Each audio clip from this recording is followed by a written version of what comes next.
Sing me a song of a lass that is gone. Hello and welcome back to the channel. If you're new here, my name is Kaylee and today's video is another video in the Go Tell the Bees That I Am Gone playlist series. So if you're not up to chapters 31 and 32, then please click away. This video is full of spoilers, and if you don't want to know anything about this book, this is not the video for you. But if you're okay with spoilers and you're a part of this amazing little Outlander community that we've built around this series, then welcome. Let's talk all about it. Today I am doing 3 chapters. Now all 3 of these chapters are set with Lord John Grey, William and John Cinnamon. So I've bundled these 3 together because they were, well, one was decently sized chapter and then 2 short ones. So let's put them all together and let's talk all about it. Young William, how he just keeps popping up. So this is the first chapter in part 3 of the book, which has a little synopsis of the bee sting of etiquette and the snake bite of moral something. Order. Snake bite of moral order. I had to go back and check that. I can't believe I couldn't forget it. And then this chapter is set in Savannah with, as I said earlier, Lord John Grey, William and John Cinnamon. Now the chapter starts off, we are with William and John Cinnamon, and they have arrived in Savannah and have found where Lord John is currently residing. This chapter is predominantly told by William, in case I didn't make that clear, and the start of it is set with William and John Cinnamon have just found where Lord John is residing, and they have only just found it, so nothing too crazy has happened. Now they do go straight up and knock on the door, and lo and behold, here is our magnificent Lord John Grey holding a baby, a crying, screaming, not happy baby. Now straight away, William is like, who is this little baby? And he does make a point of saying, is this your baby? Like, is this what's going on here? Is this my new whatever, brother or stepbrother or however I'm going to put it down to now? And Lord John quickly squashes that and says, no, this is your cousin. This is Ben's son. You know, this is how it's all playing out. Not my son, not my baby, not my problem. Now, Lord John also introduces William and John Cinnamon to Agapantha, who is Trevor's mum, Trevor the baby, and Ben's wife. So she is in the scene, she grabs the baby because she can hear Lord John having a horrible time with him, and basically leaves the room for them to start having the discussions on, excuse me, Lord John, are you Cinnamon's father? Now, obviously, William couldn't hold himself together. Good old William, we all know I love him.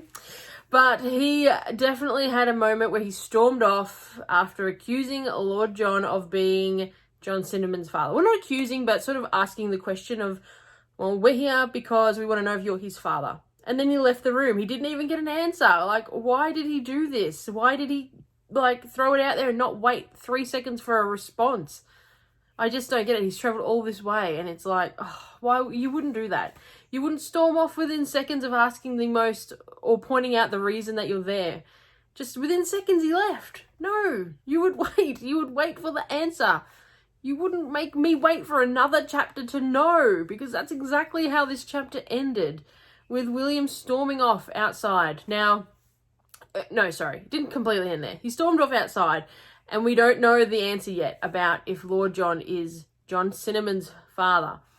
Now, when William goes outside, he does run it back into Agapantha, who basically, you know, they start chatting and explaining how she met Ben and how they got married and how Ben did write a letter to Hal, but it obviously didn't arrive in time and blah, blah, blah.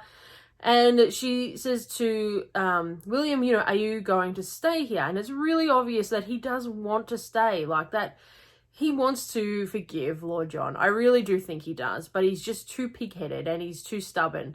So he's sort of like, well, we'll see how the interaction inside goes to whether or not we're going to stay or leave, or if I'll stay around, or what's going to happen there. Now, I know a lot of people have said in the comment section that if you've read the novellas, you will know the answer to whether Lord John is John Cinnamon's father. I haven't. Look, I've skimmed the Lord John Grey books, because William is just not, like, we know William's not my favourite character. So I have skimmed through them, but never sat down in detail. I don't know 100% at this point who the father is, but my gut when I was reading this was like, he is not the father. He's just not. There's no way that Lord John would, this situation is just not happening. I don't believe it at all. So when I was reading this chapter, I was like, well, okay. But if I was still William, if I'm questioning it as William, there's no way I would ask that question and then storm off. That blew my mind that happened. It blew my mind. But that was the finishing point of this chapter, and it left me hanging. So I kept reading. So when we go into chapter 32, we're obviously left hanging from the previous chapter. Now, if you haven't read the novellas and you didn't know anything that was happening, this chapter answered all of our questions. So I was very impressed that this chapter really did deep dive. And I think if you have read the novellas, this is something that you would have already read and you possibly could have known.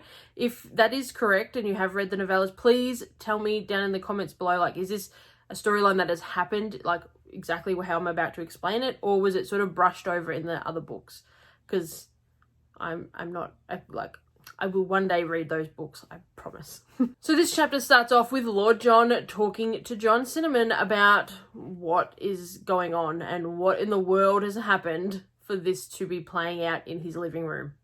Now, right from the start, John does say to him, no, I am not your father. I do know who your parents are, but I am very sorry. I'm just not. I'm not your father at all. And we learn that John Cinnamon's mother actually died from smallpox, and that his father was Malcolm Stubbs, who was in the army and was now currently living in London with his wife. When he was a soldier, though, he had been horribly injured, and that's why he got to go back to London. He wasn't like a disgrace to anybody or anything like that. He was just injured, so he got to go home. John Cinnamon, though, is just clearly one of the nicest characters that you'll ever get to read about. So he was so, oh, okay, so my dad is sort of over there. I wonder if there's anything I can do. You know, I'm not here to take claims, or I'm not here to make a fuss or cause drama. I just want to know. He's just such a lovely character. He's so nice. Like, he's just so... Oh, he's just lovely. Every time I read a little bit about John Cinnamon, I'm like, oh, he's just so nice, like, so nice. And of course, he's expressing the fact that, you know, he just wanted to know who he was, maybe meet him. But now he's in London. He's like, well, if there's any chance I could write a letter, would you send it? And of course, Lord John is like, yeah, of course, no problems at all. Cinnamon then realises that it actually wasn't Malcolm Stubbs who paid for his basic upkeep when he was little and all that sort of stuff. It was actually Lord John Grey. Now, again, I mean, we know how amazing Lord John Grey is, how he's just, we know. Even if you don't love Lord John Grey, you definitely have to have some kind of respect for this character. He's just so well put together. Just everything about him is so polite and poised, and it's just... I do love Lord John Grey. I have more of an appreciation for him as this is going on, but he just, yeah, there's just something about him. Maybe it's because when I watch the TV series, I get to see good old Aussie David Berry. I don't know, but as this has sort of gone on through the years, I've definitely appreciated him a lot more. And of course, when we have learnt all of this about Lord John paying for his sort of upkeep in the younger years, we then realise, well, that's how he got the name John Cinnamon. Because John, you know, Lord John Grey gave him his name, and it was something that John Cinnamon was like, wow, that's such an honour that you gave me your name. And I just thought that was so touching, because, I mean, obviously those sort of things back in that time, and even now when you have, I suppose, when you're naming babies and you're naming them after people, it's such a sign of respect that you give them your name, or you give them, you know, you name them after someone you love. It's just, yeah, I really, really enjoyed that aspect. So then we go to chapter 33, and that was titled Spoilt for Choice. Now this goes back to William being the main storyteller in the chapter, and it starts off with William running into Uncle Hal. Uncle Hal and William decide to go sit by the river and have a bit of a chat and a catch up, and, you know, how you going, what's going on, why are you here? And it comes out into discussion that, you know, William wants to know how Uncle Hal renounced his titles and how he just sort of dropped the Duke.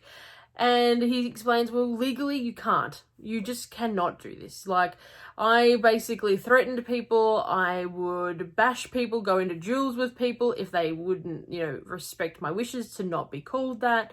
And but legally you are stuck. This is how it is. So you need to start accepting it. I do love how direct Uncle Hal is in these like little situations. When he has one-on-one conversations with William, I do love that he's very much, well, no, that's not how it works. You need to do it like this. And if you want to go with the consequences of, like you might have to duel someone because they've said this, or, you have to have a argument with someone because they've said that in regards to your titles.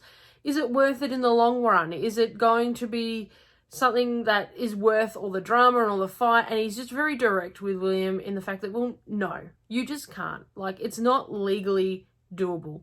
Every time Uncle Hal sort of has these one-on-ones too, I see the connection that they have. They definitely have some kind of bond where it's like, a bit more respect. Obviously, William has sort of clicked on, okay, Lord John's not my father, but he's not dissing Hal as, well, you're not my uncle, if that makes sense. That has not come up at all. He's sort of not going, well, you're not my family because whatever else. It's just, yeah, I really do appreciate the way that Uncle Hal and William have their little chats when they do catch up. It's very odd how they just randomly come together in sort of situations. It's like he's a good buffer zone for William when we want to see, like, I personally want to see William and Lord John Grey not fighting anymore, because that awkwardness when they do interact is starting to get a little bit tedious and a little bit annoying. So I feel like they're using Uncle Hal as the buffer zone, if that makes sense. Now, when William and Hal do separate and Hal goes off to do whatever he was doing and William goes back to sort of start looking for John Cinnamon, they bump into each other and John Cinnamon straight away explains everything that has just happened with Lord John Grey. He explains to William how, well, no, Lord John's not his father, and who his father is and where he lives, and how he's sending the letter via Lord John to Malcolm Stubbs. Obviously, William is relieved, and he doesn't express it overwhelmingly, obviously, to John Cinnamon, but it's very much expressed that he's relieved that, he really does want to be Lord John Grey's son. I just, when you have little bits like this where it's like, oh yeah, no, okay, all is well, I am the only sort of son going on here, you can see that he just wants that, but too pig-headed to say it out loud. John Cinnamon then tells William that he plans on staying in the area, getting a job and sort of setting up camp in case there is a reply from Malcolm Stubbs back to Lord John Grey to give to him. Imagining how long this whole process is going to take, John Cinnamon is basically setting up camp around the corner from Lord John for a long time. I mean, imagine that. Imagine having, okay, you're going to send a letter to your father and there may never be a reply, but you're going to live in this area in case a letter arrives months and months and months later, or never. A letter may never arrive. That blew my mind. I mean, imagine living in those sort of time frames where that is how correspondence was happening. That would kill me. That would be the ultimate no going back in time thing for me, is how long it takes to find out things and how long communication takes. That's insane. I am loving that when the William chapters come up, we do get one very substantial chapter and then a couple of little ones. And now that I'm boxing them together in these videos, it's definitely making my reading of this book more enjoyable, because I get that whole little scene played out in one chunk and I get to talk about it with you guys in one chunk. So I really hope you're enjoying the way we're doing the videos now. If you're not, please let me know in the comments below. I'm doing these videos for myself and you guys, but I want to do them justice, and you guys are the best critics of that because you're here on this crazy journey with me of these videos. So please let me know what you think in the comments below. And if you haven't already hit that subscribe button, please consider doing so. It really does help the channel grow. I hope everyone is having a fantastic week, and I will see you tomorrow for another chapter review video. Have a great day. Bye. Sing me a song of a lass that is gone.